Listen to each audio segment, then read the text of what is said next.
start with high dynamic range or HDR, since I think pretty much everything we talk about is going to come back to that in some way this morning. So what is it? For those who haven't seen it yet, it basically means you're displaying a wider range between the whitest whites and the blackest blacks in a picture. It's very noticeable. That's the feeling of most. Most people I've interviewed and most professionals that I've talked to feel that this is a more noticeable difference to the average eye than resolution alone. But I also want to emphasize that it's not completely tied to resolution. It doesn't require 4K. You can have 2K with HDR, you can have 4K with HDR, you can have 8K or higher with HDR. They are separate. Cinema and broadcast are dealing with two different things right now. On the cinema side, what's actually shipping right now or available to you are the theaters that are equipped with Dolby Cinema or Dolby Vision. IMAX's new laser projection system is also built as an HDR system, and I'm sure we're going to be seeing more in the future. The broadcast side is a little more confusing.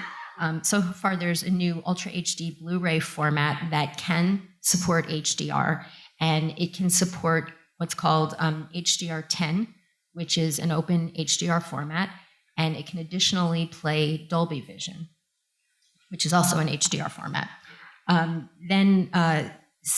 Some streaming services like Netflix are starting to offer HDR. Because they're streaming services, they can offer more than one.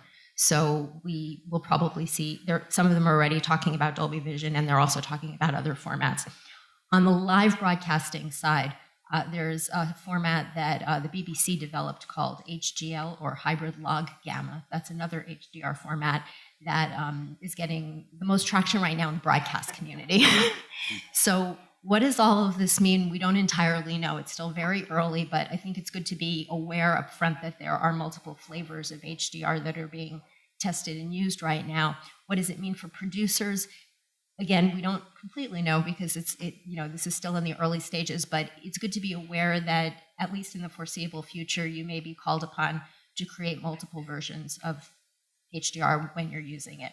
So hopefully that gives you a general background on it, and now we're going to hear from our experts, and I'm going to ask Glenn to start. Okay, so I have a technical background, but I'm going to talk more about, I guess, the commercial aspects of HDR. For those of you who went to CES this year, all the manufacturers were promoting HDR. And they were promoting HDR on top of their latest UHD or 4K TV sets. And quite frankly, the reason they're doing so is commercially driven. You can see HDR, you can see the extra contrast. Everyone, can react to it. And you can see it from the back of the room. You don't have to have your nose pressed to the screen to see a little extra detail in the 4K versus HD pictures. So commercially, the manufacturers definitely see HDR as essentially the key selling point for their new TV sets. And they will begin promoting this very heavily. Maybe you saw around Memorial Day, all the major manufacturers announced their HDR sets. Samsung, Sony, LG, all announced HDR ready sets. They're using a UHD premium brand to describe the requirements for that. I should say ARRI is a member of the UHD Alliance, as is Technicolor, as is quite a few other companies, both in terms of manufacturers as well as studios. Sony is a key member, of course, both on the manufacturing and the studio side. And the idea is to develop a consensus spec and to begin to market a simple message to consumers so that there isn't a confusion about what HDR is or about the different standards or the technical things under the hoods, because there are more than one system, in terms of encoding and delivering it.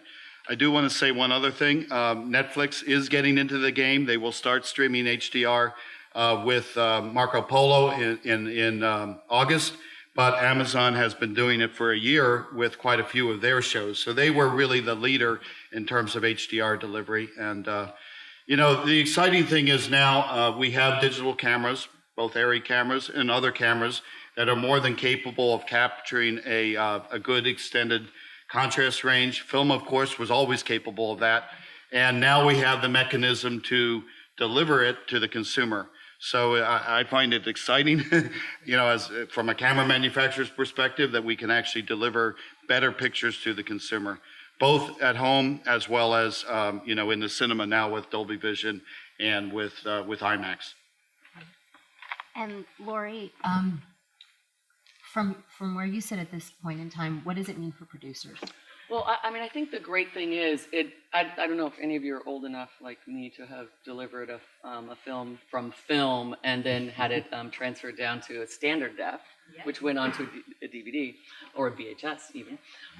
It's as if when we were back then, we were able to also create from the film the future, a high def version and a 4K version from the film. So we're getting a window into what the consumer is going to be looking at in their home on their giant screens, and the screens that that Glenn was mentioning are even going to be interactive with your room. So I have a screen and I have to pull down the curtains, but they're building into these screens now that will be available for the consumers, the ability to have the screen notice when there's freaking bright lights on in your room, and modify and adjust the contrast. So you can sit in your room in bright light and see a film, and if you're watching the same film later that night, it's going to have a great picture quality, and it's going to be the screen that adjusts it.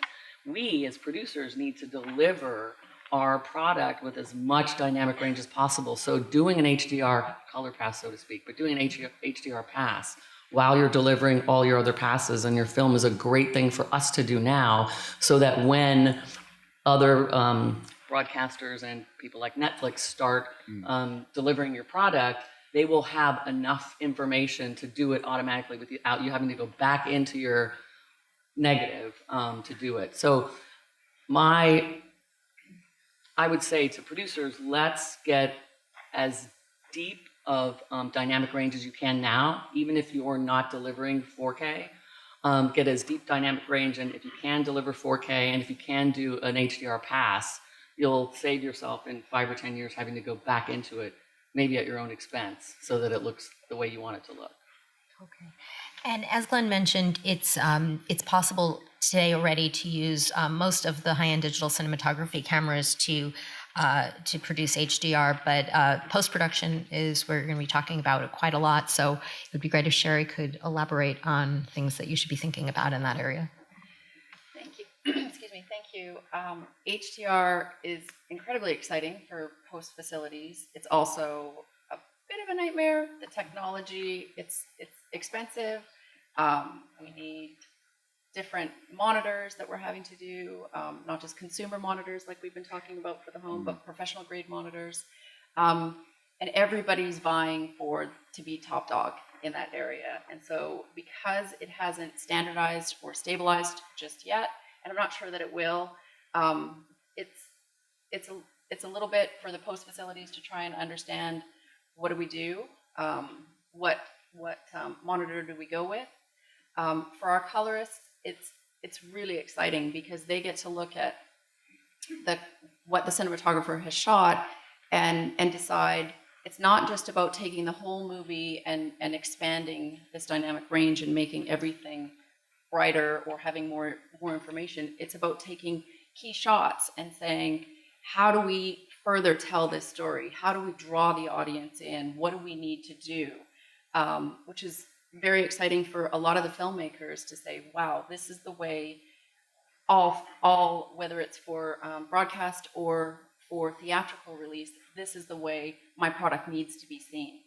But again, it's about making sure that you don't lose that creative intent, you don't lose the performances, because it is so easy to get caught up in, wow, this looks so good, and look at what we can do, and then you lose sight of what the intent was. So exciting times for post facilities and for the creative community, but also challenging, as all technology is. So.